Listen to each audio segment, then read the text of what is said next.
A Segunda de Reyes, capítulo 6, versículos del 5 al 7. Segunda de Reyes, capítulo 6. Vaya a los versículos del 5 al 7. Abra su Biblia o su dispositivo donde vaya a leer y busque la palabra del Señor. Segunda de Reyes, en el Antiguo Testamento, capítulo 6, versículos 5 al 7, bajo el tema es solo un trozo de hierro.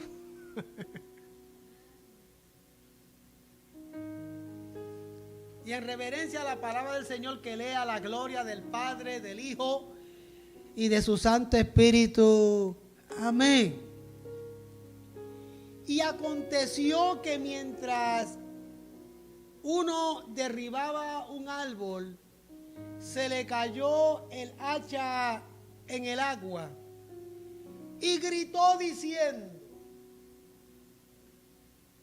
¡Ah, Señor mío, es prestada! El varón de Dios preguntó: ¿dónde cayó? Y él le mostró el lugar. Entonces cortó él un palo y lo echó allí e hizo flotar el hierro y dijo: tómalo. Y él extendió la mano y lo tomó. Diga: Señor, habla mi vida. Pueden sentarse, mis amados. Para poder entender, yo diría, la intención de lo que quiero hablar con ustedes hoy, tendríamos que volver al capítulo 5 de Segunda de Reyes. ¿Qué pasó en el capítulo 5 de Segunda de Reyes?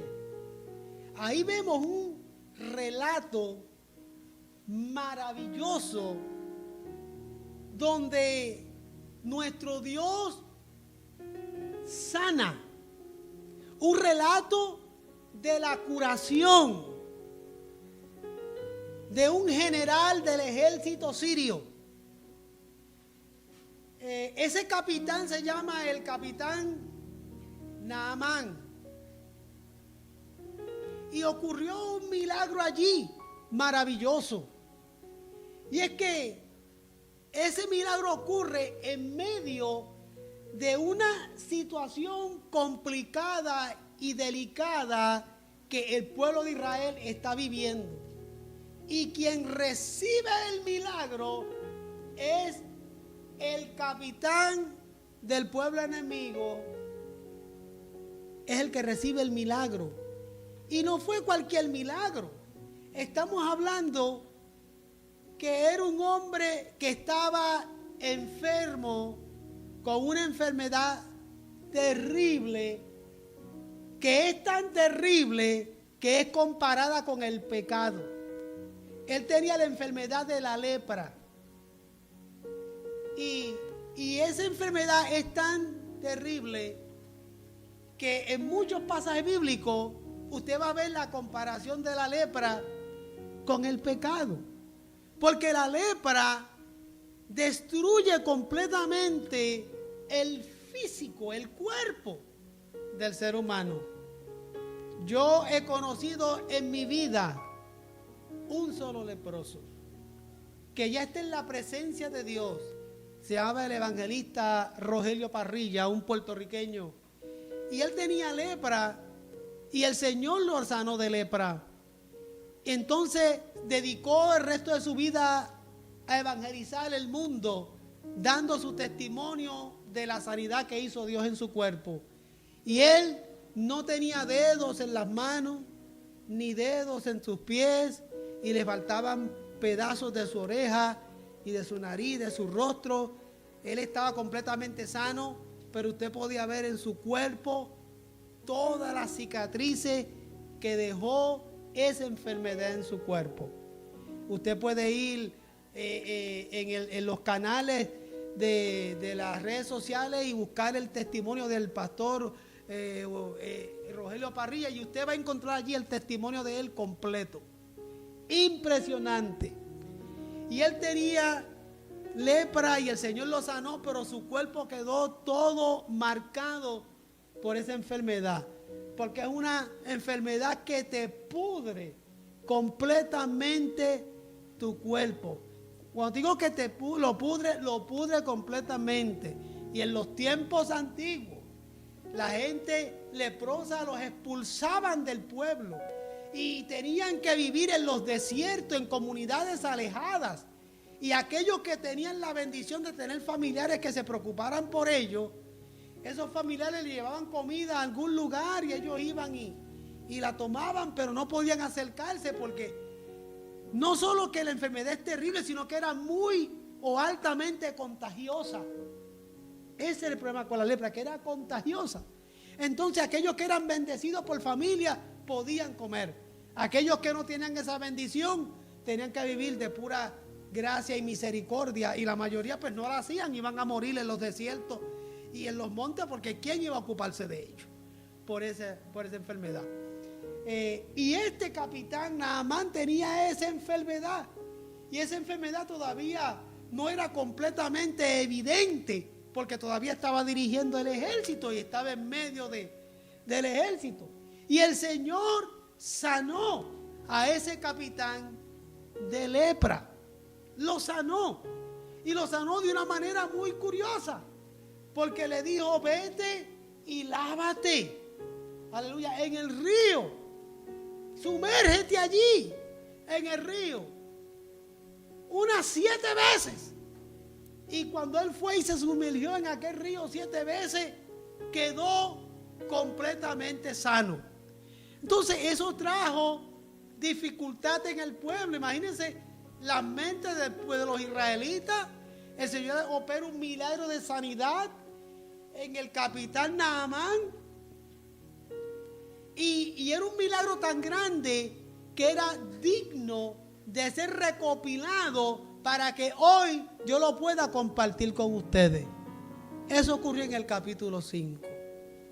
Pero cuando vamos al capítulo 6 de Segunda de Reyes, ahí, Geraldo, aparece otro milagro, también ahí descrito. Pero ese milagro, honestamente, cuando usted lo compara con el del capitán Naamán, usted dice: ¿cuál es el punto de traer eso? ¿O por qué el escritor lo permitió en la palabra del Señor? Pues les voy a decir por qué. La realidad es que el hecho de que el milagro de Naamán sea contado y el milagro del pedazo de hierro flotando en el agua sea contado, tal vez para algunos puede ser algo simple en comparación con el milagro de la sanidad de Naamán, pero lo que quiero que entiendan es que para el Señor no hay milagros pequeños ni milagros grandes.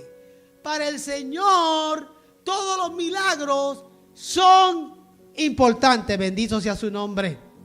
Nosotros tendemos a celebrar cuando nos enteramos que alguien fue sanado de una enfermedad terrible como es el cáncer o la cirrosis en el hígado, o fue sanado de un soplo en el corazón. Y cuando escuchamos hablar de la sanidad que alguien recibe de una enfermedad tremenda, nosotros tendemos y qué bueno, a glorificar y alabar el nombre del Señor.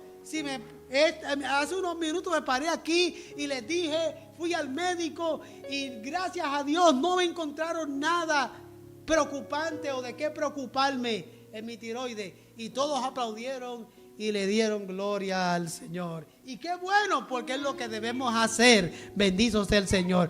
Pero cuando alguien recibe sanidad por un dolor de cabeza, pues como que no le ponemos importancia, cuando la realidad es que todos los milagros y todas las sanidades delante del Señor tienen el mismo peso y el mismo valor. Bendito sea el nombre del Señor. Usted, si tiene dolor de cabeza, a veces ni se molesta en decir: oren por mí porque me duele la cabeza, oren por mí porque tengo un poco de gripa. Casi nadie hace eso. Ellos resuelven o entendemos a resolver esos problemas con medicamentos caseros y no con oración, porque todas son cosas comunes. Solamente pedimos oración cuando nos diagnostican cáncer o cuando nos diagnostican algo terrible. Pero todas las enfermedades que nosotros podamos humanamente controlar, por eso nosotros no pedimos oración. Les voy a ser sincero.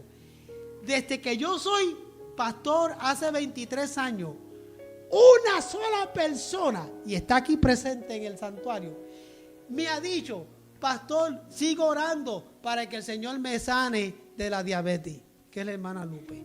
Lupe es la única que siempre me ha dicho: pastor, sigo orando para que el Señor me sane de la diabetes. Aleluya. Sin embargo, en 23 años he pastoreado. ¿Cuántos hermanos diabéticos yo he tenido en el santuario? En las diferentes iglesias que he pastoreado. Montones, porque eso ya es. Pero como ya es una enfermedad controlable de alguna manera, pues nosotros no nos preocupamos por pedir oración. Yo no he escuchado a nadie decirme: pastor, oré por mí porque tengo la presión bajita o la tengo alta y estoy tomando medicamentos y ya no los quiero tomar más. La gente eso no le ponen importancia porque son controlables. Déjeme decir una cosa: no importa el tamaño de la enfermedad o de la situación, usted siempre debe de pedir oración y pedirle al Señor que opere el milagro.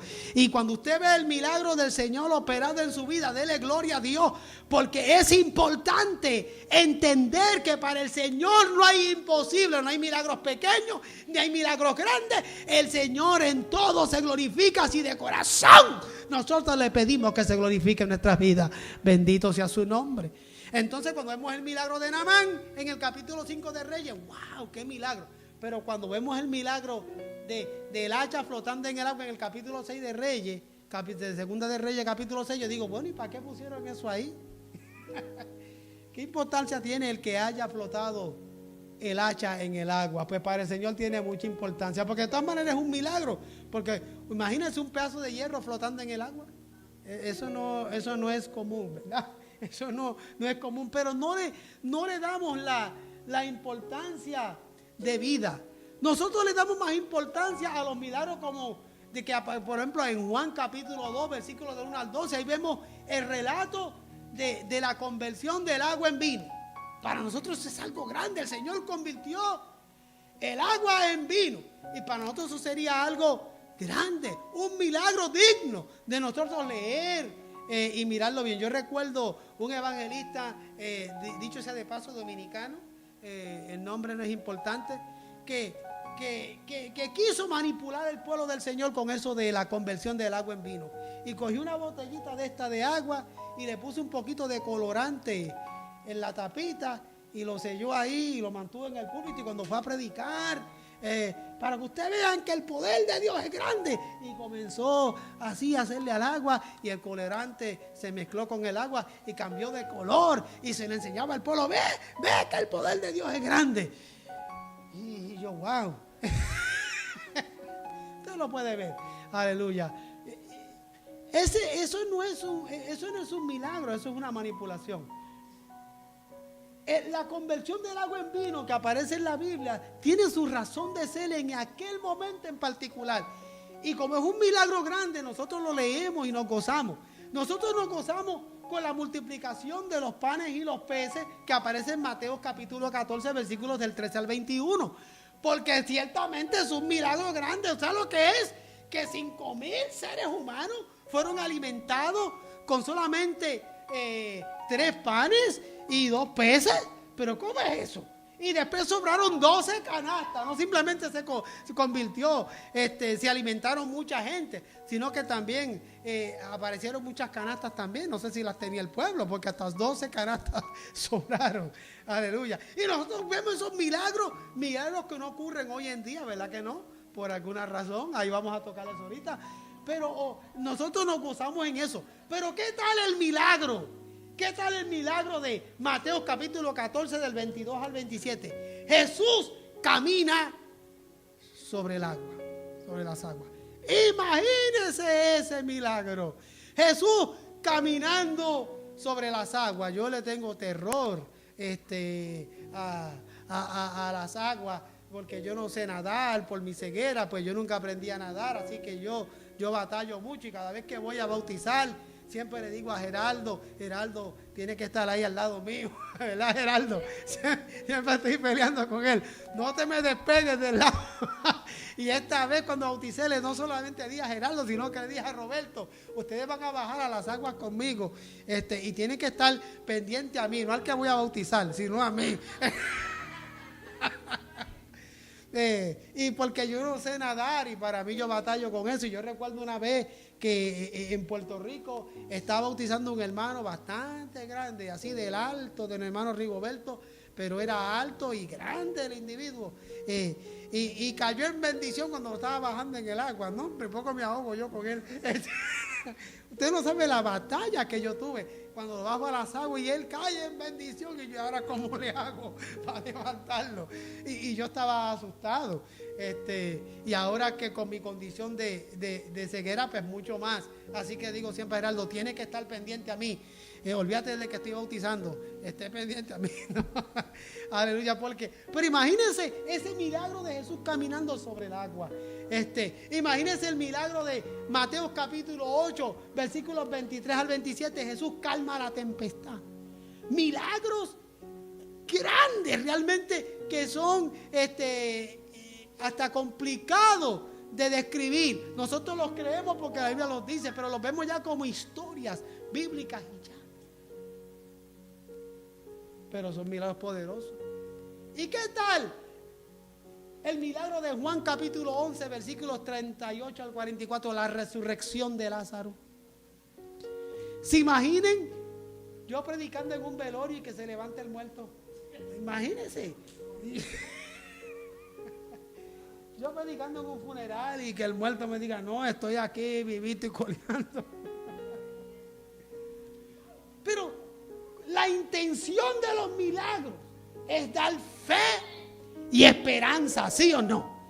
Que dar fe y esperanza. Pero bíblicamente, la intención de todos los milagros en la Biblia, de parte del Señor, es impartir fe. ¿Pero qué tipo de fe? Fe salvadora. Porque lo que Dios y lo que el Señor estaba buscando es que la gente sean salvos. Los milagros no son para nosotros tener fe y de alguna manera manipular o querer manipular al Señor diciéndole, Señor, si tú convertiste el agua en vino, si tú caminaste sobre las aguas, si tú calmaste la tempestad, si tú resucitaste a Lázaro, entonces tú puedes sanarme a mí de esta enfermedad o me puedes sanar de lo otro. Los milagros registrados en la Biblia, todos persiguen la intención de promover la fe salvadora. Jesús operaba un milagro para luego compartir el evangelio de salvación. Pero la intención del milagro para nosotros es que nuestra esperanza aumente, que nuestra confianza en el Señor aumente.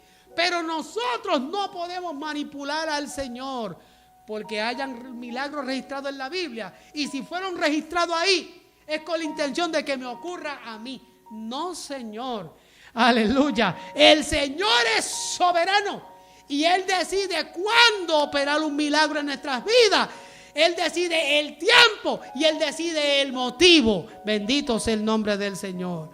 Porque una persona que viene a los pies de Cristo, basado en una experiencia de milagro en su vida, siempre va a tener una fe débil. ¿Por qué? Porque su conversión no fue por lo que Cristo hizo en la cruz, sino por lo que me ocurrió a mí en mi vida. Pues no funciona de esa manera. Yo le sirvo al Señor por lo que Él hizo en mí. Y yo fui convencido.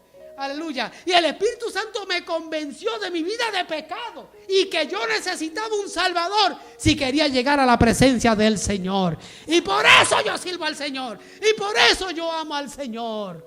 Alabado sea el Señor. Hay gente que hasta negocian con los milagros. Señor, si me sanas al nene y si me sanas a la nena, yo te sirvo todos los días de mi vida. Señor, si me provees esto, yo te sirvo. Señor, si me das lo otro, yo te sirvo. Así no funciona. Y a veces que el Señor en su misericordia opera el milagro, a ver qué onda. Aleluya. Y hay algunos que después que reciben el milagro se olvidan de la promesa que le hicieron al Señor. Bendita la gloria de Dios. Tenga cuidado con eso. Aleluya. El Señor quiere que le amemos a Él porque Él nos amó primero a nosotros. Usted está aquí porque el Señor te amó primero. Bendita la gloria de Dios.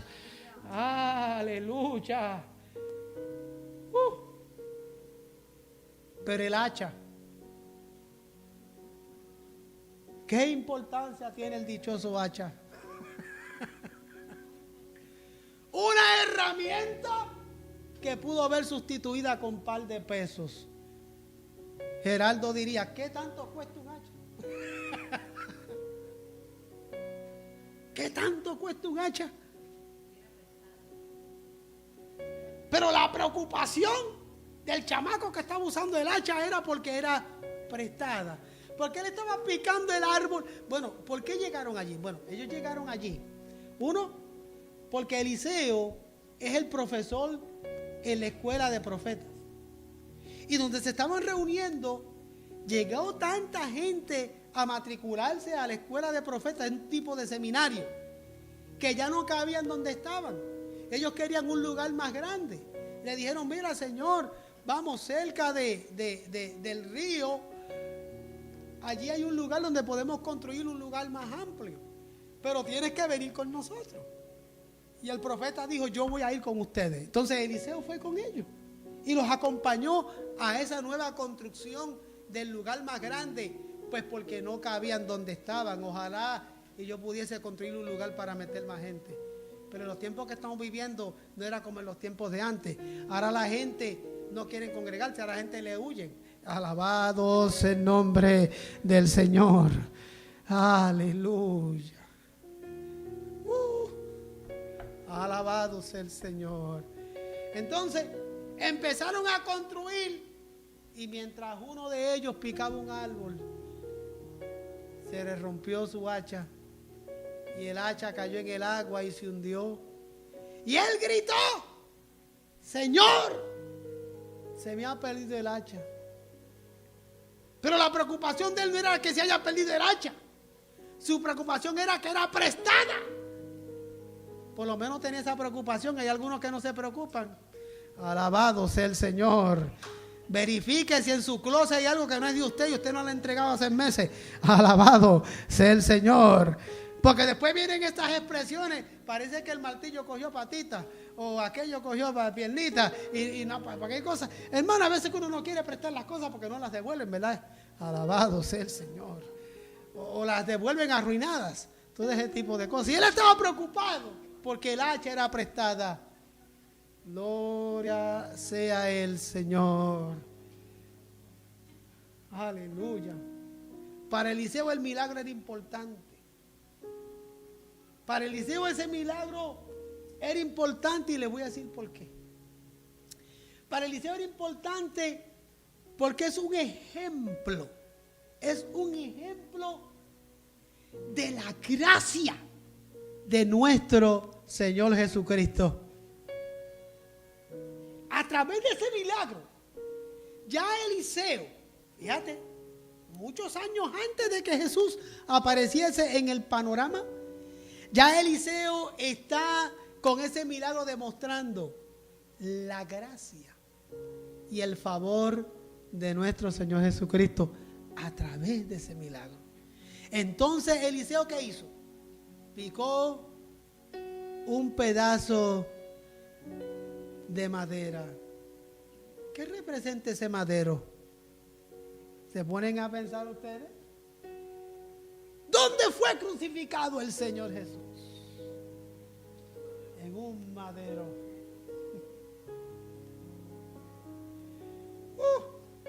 Y cogió ese pedazo de madero y lo tiró en el agua. Y cuando tiró ese madero en el agua, inmediatamente el pedazo de el trozo de hierro subió a la superficie y comenzó a flotar y le dijo, tómalo. ¿No le parece curioso que le haya tomado un pedazo de madero y lo haya lanzado al agua, que en este caso pudiese muy bien representar ese mundo hundido en el pecado. Y cuando tiró ese madero en el mundo de pecado, sobreabundó la gracia del Señor. Bendito sea su nombre. Wow, ¿verdad? Y ahí salió el pedazo de hierro. Y eso era importante para él porque estaba mostrando la gracia de Dios. Mire, Roberto hace un ratito leyó el Salmo 147. Pero si usted va al versículo 4, dice: Él sana a los quebrantados de corazón y venda sus heridas. El versículo 3 y el 4 dice: Él cuenta el número de las estrellas y a todas ellas llama por su nombre. Mira el versículo 3. Él sana a los quebrantados de corazón y venda sus heridas. Y el 5, otro milagro completamente diferente. Él cuenta el número de estrellas y a todas ellas llama por su nombre. Dos manifestaciones de nuestro Señor. Sana a los quebrantados de corazón.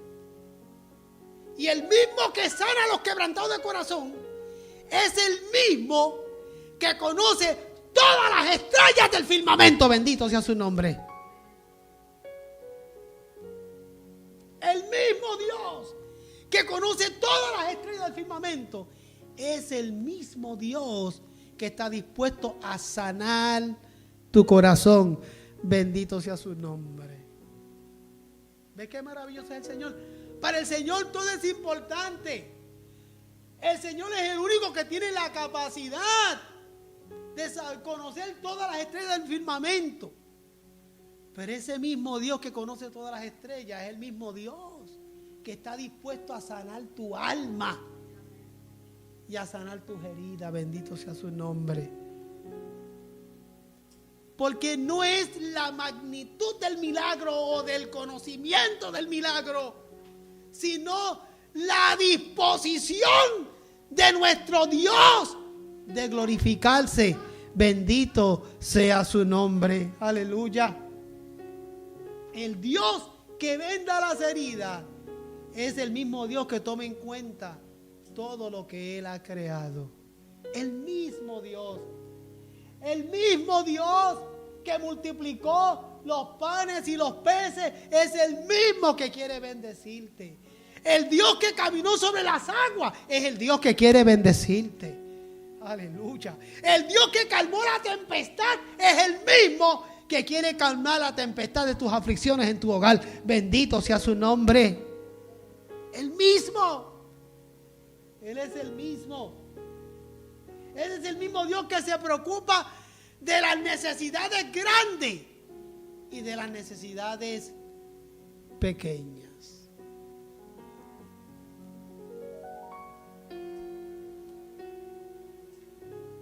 El mismo Dios que controla los problemas grandes es el mismo Dios que controla los detalles pequeños.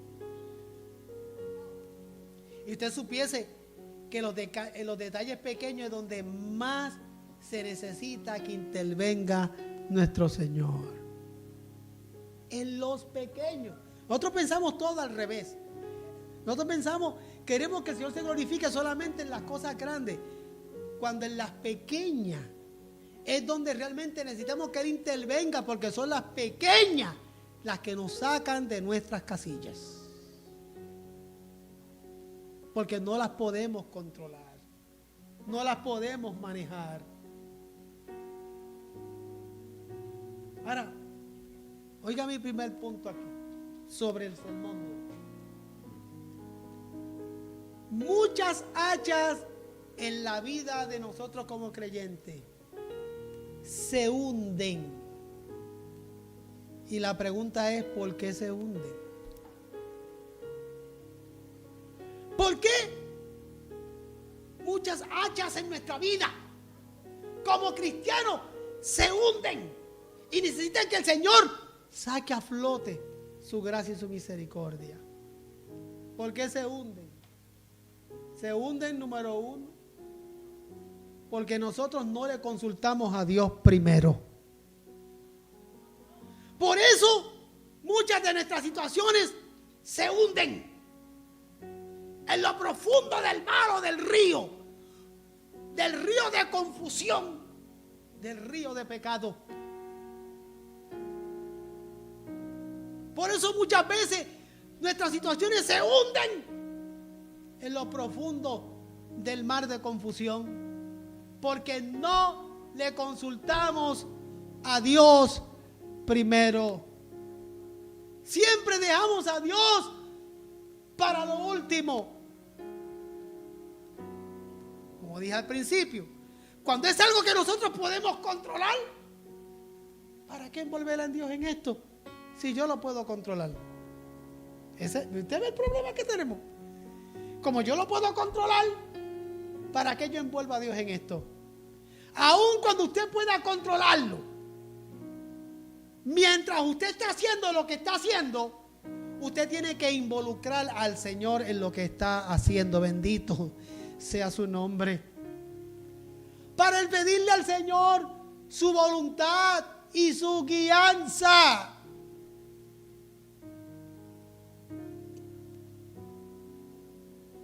Ayer fui a una tienda que no puedo decir su nombre porque ellos no me pagan. Y no te rías, pero ellos no me pagan. Si me pagaran hubiese dicho fui a la elotera Machado, pero no.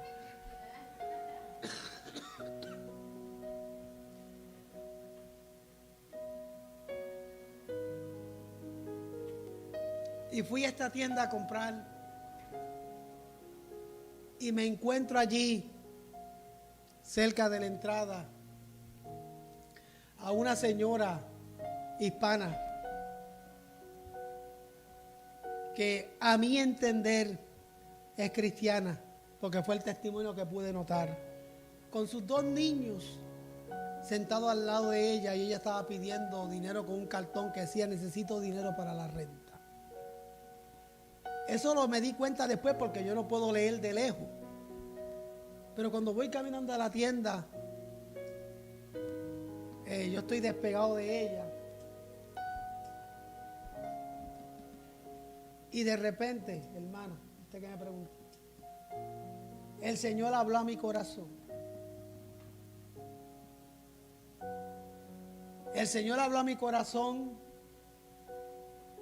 y escucho claramente la voz del Espíritu Santo en mi corazón que me decía, bendícela. Bendícela. Inmediatamente vino la otra voz que decía, tú no tienes cash. Y escuché la otra voz que me dijo, pide cambio en la tienda, porque te dan cambio de vuelta, ¿sí o no? Y cuando voy y hago lo que compro, lo que voy a comprar,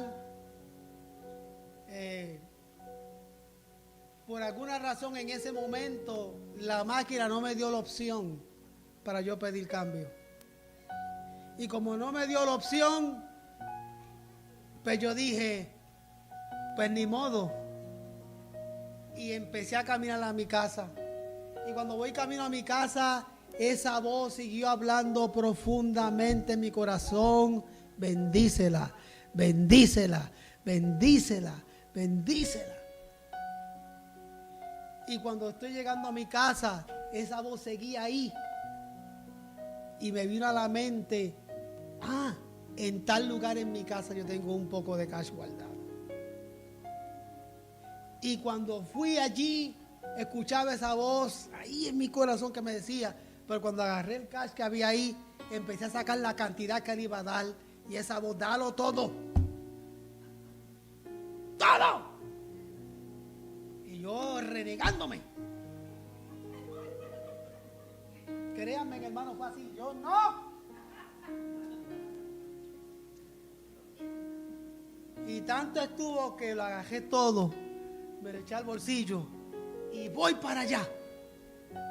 Pero cuando iba caminando, mi mente estaba, a lo mejor ya se fue.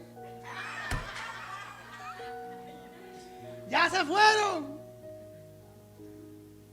Y cuando llego al lugar, hago como que mira así, ya no están. No están. No, allí estaban.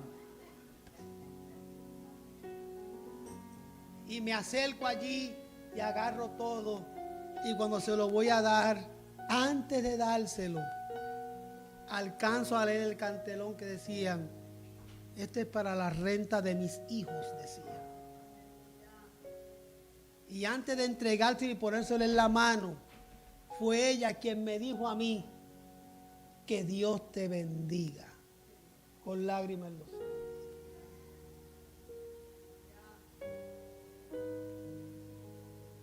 ¿Usted se cree que yo me atreví a decirle yo soy pastor, cristiano, hermano? No. Yo dije que el Señor le bendiga a usted también. Y se lo puse en la mano y seguí andando. Y en el momento sentí paz en mi alma y en mi corazón.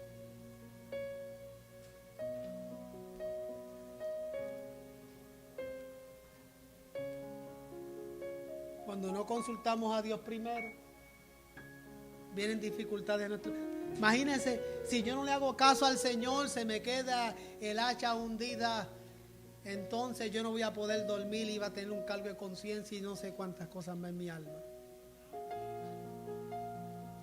Hay veces que nuestra hacha se queda hundida en el fondo. Oiga bien, número 2, porque no tenemos metas espirituales. Metas espirituales, sí, metas espirituales. Porque hacemos metas para todo. Este año me propongo rebajar. Este año me propongo comprarme una casa. Este año me propongo comprarme un carro nuevo. Este año me propongo yo no sé qué. ¿Cuántos se han propuesto este año decir yo oraba 30 minutos, ahora voy a orar 1 hora? Oraba 10, ahora voy a orar 20. Leí un capítulo, ahora voy a leer 2. Alabado sea el Señor. ¿Cuántos tienen metas espirituales? Aleluya, aleluya, aleluya, aleluya. Metas espirituales. Un joven me dijo ayer, pastor, ¿cómo le hago? Ignorante a la Biblia, pero muy válido. Pastor, ¿cómo le hago para ser revestido del poder del Espíritu Santo? Silete. No esperaba esa pregunta.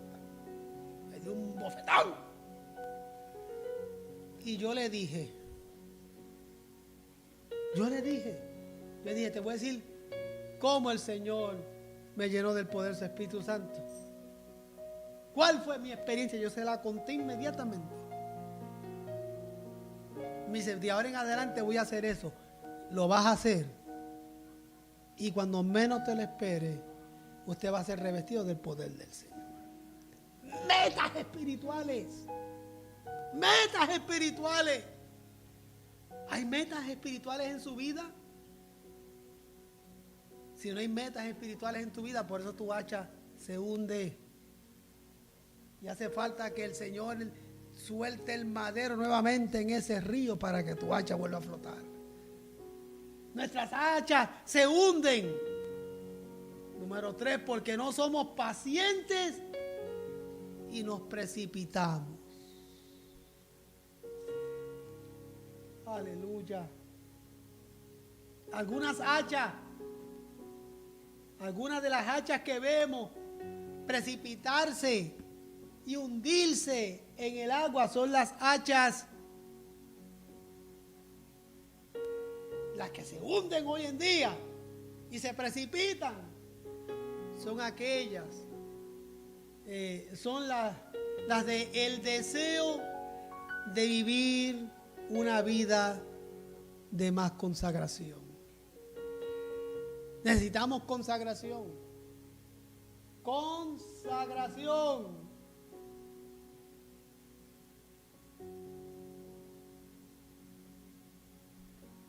¿Sabe lo que es la consagración?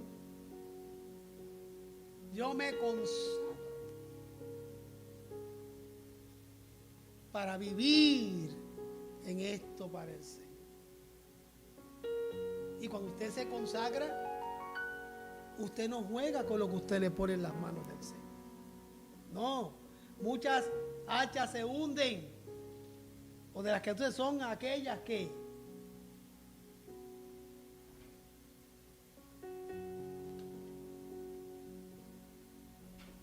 muchas de las que vemos que se precipitan y se hunden en el agua son las del aprender a decir sí para Dios y no para el mundo. Sí para Dios y no para el mundo. Y uno tiene que ser radical con esas decisiones. Radical. Y el enemigo va a llegar el momento que no te va a molestar en esa área. Pero cuando él vea que usted divaga, que usted batalla, él va a seguir atacándote por esa área, porque no ve firmeza. Otra hacha que se hunde en las aguas, que se precipita en las aguas, es el darle a Dios. Ahí le va. Es el darle a Dios un ministerio más completo. ¿Qué significa eso, pastor? Que yo sé que muchos de ustedes, incluyéndome a mí, ministramos.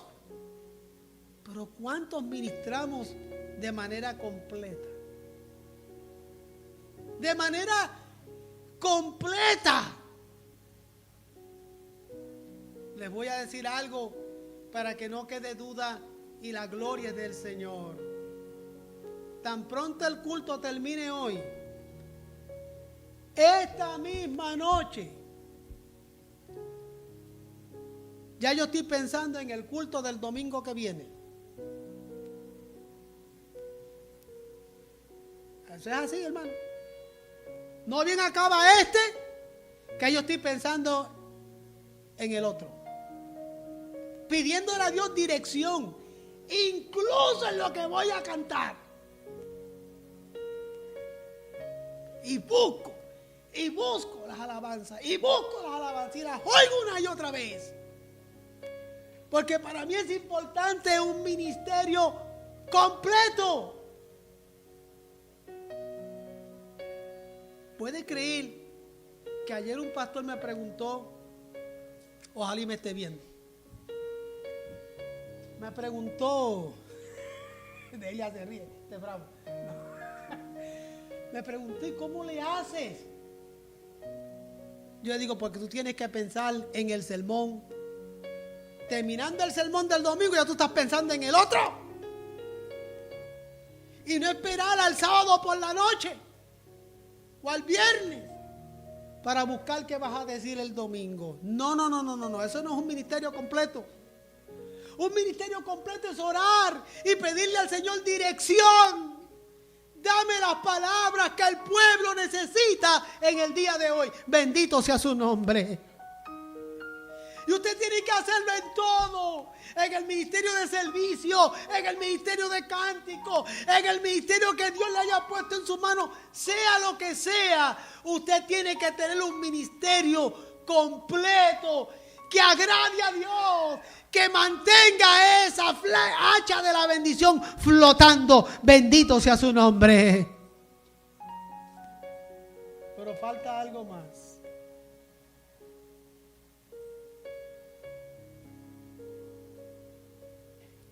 Ese palo y ese madero que fue arrojado en el agua nos debe recordar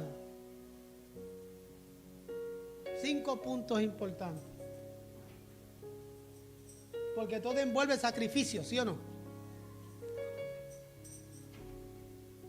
Ese palo que fue lanzado al agua para mantener el hacha flotando debe traerle a la memoria, número 1, la oración.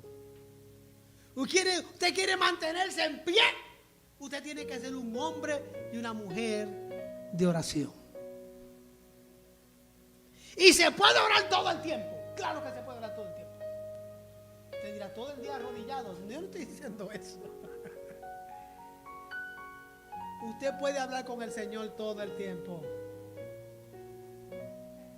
Ese madero es el madero de la fe. Bendito sea su nombre.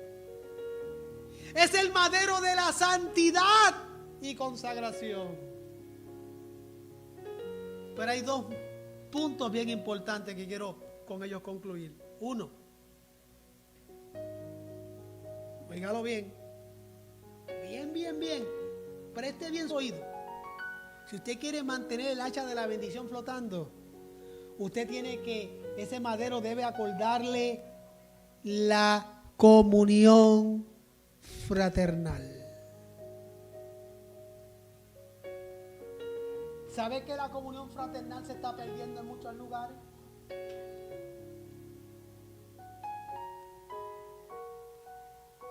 ¿Cuántos de ustedes han cantado la alabanza? Yo te amo en el amor del Señor. O usted canta, yo te amo porque no tengo elección.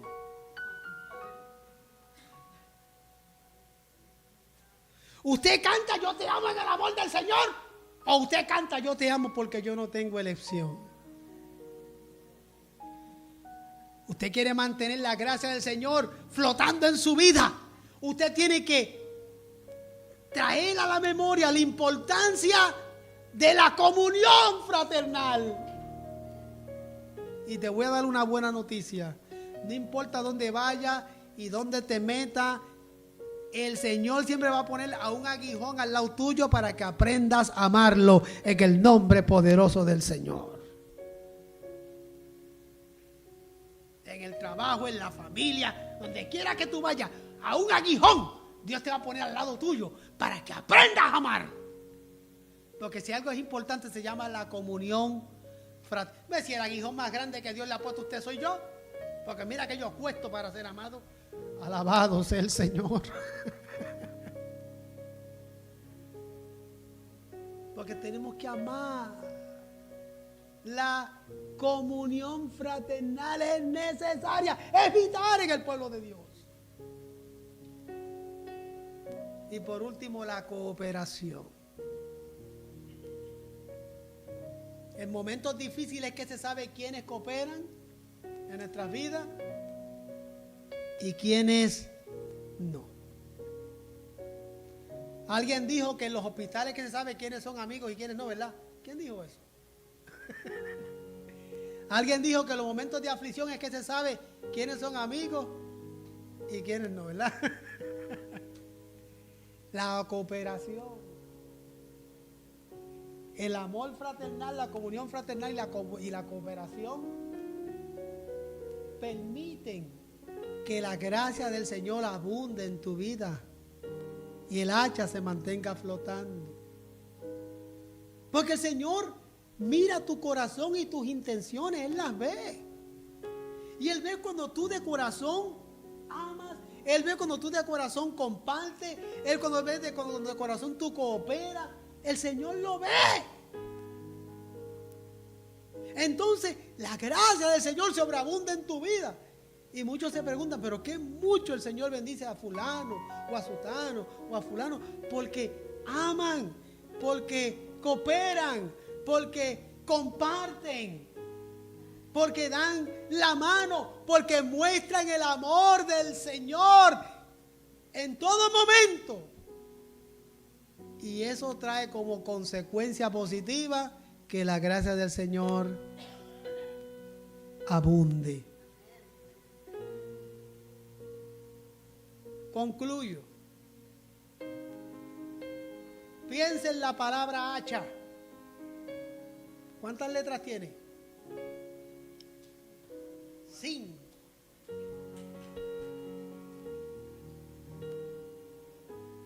5. Tiene 3 consonantes y 2 vocales. Hay algunos mirándome que eso es consonante y vocales. Bueno. Y 2 de las consonantes son mudas. ¿Sabía que 2 de las consonantes son mudas? El único que tiene consonante muda en su nombre y no se calla soy yo. Porque mi nombre empieza con H. Piensa en la palabra H. Hacha.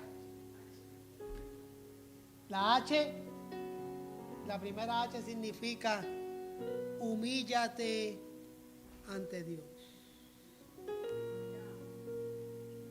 La segunda letra, la vocal A, dice afírmate con Dios. La tercera letra, la consonante C, dice conságrate a Dios. La otra consonante muda, la H, la otra H dice habla con Dios. Y la última vocal, la A, concluye como concluía el sermón de esta mañana. Alaba a Dios. Esta mañana predicaba sobre el Salmo 150 y el Salmo 150 concluye diciendo todo lo que respire. Alaba a Jehová. ¿No les parece curioso que el último capítulo del libro de los Salmos, que son una recolección de poemas y alabanza, concluye diciendo alaba al Señor? Y así yo quiero concluir hoy. El hacha, en esa última letra, la conclusión es alaba a Dios. Y usted verá que esa hacha de la gracia de Dios se mantendrá flotando en tu vida para su gloria. Dios te bendiga.